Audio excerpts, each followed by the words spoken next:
Donald Trump veut doper le charbon. Le gouvernement Trump a annoncé mardi un nouveau projet de réglementation destiné à maintenir en vie des centaines de centrales au charbon, dont le président Barack Obama voulait précipiter la fermeture afin de réduire les émissions de gaz à effet de serre des États-Unis.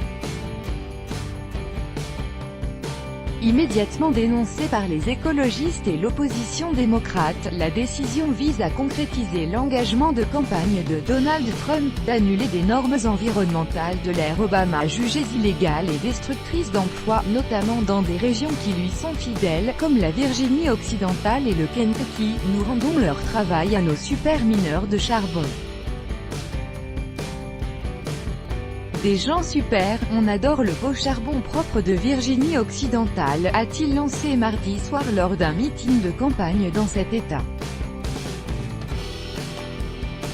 Le plan proposé mardi, qui mettra des mois voire des années à s'appliquer en raison des délais légaux et des probables obstacles juridiques, laisserait les centrales américaines rejeter dans l'atmosphère des millions de tonnes supplémentaires de gaz à effet de serre dans les prochaines décennies, éloignant d'autant les États-Unis des objectifs de l'accord de Paris sur le climat de 2015 que le président Trump a renié l'an dernier.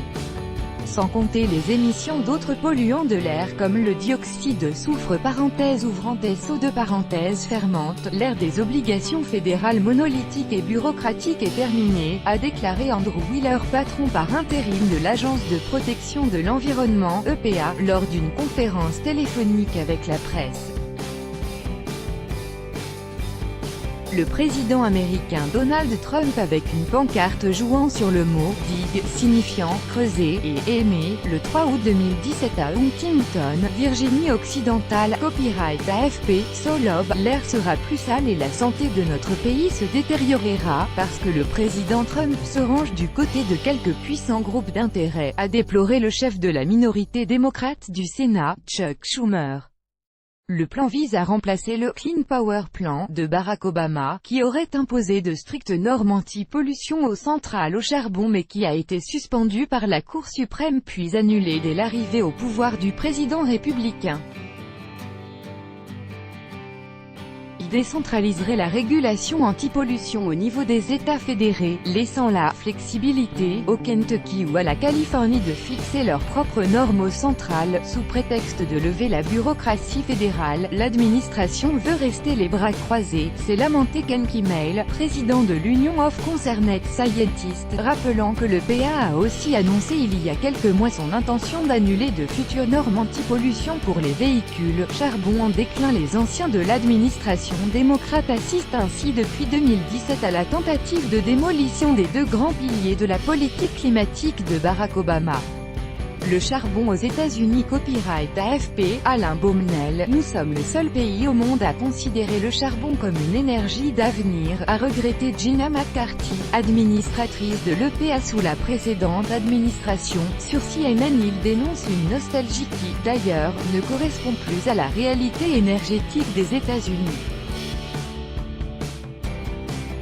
Alors que le charbon servait à générer la moitié de l'électricité américaine il y a une décennie, il n'en produit plus que 30%.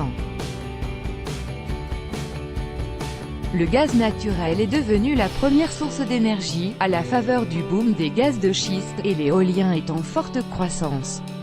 Malgré le soutien de l'administration actuelle, les fermetures de centrales se succèdent. 40% du parc de centrales au charbon existant en 2010 a ainsi fermé ou prévu de fermer, selon les chiffres de cette industrie, l'American Coalition for Clean Coal Electricity.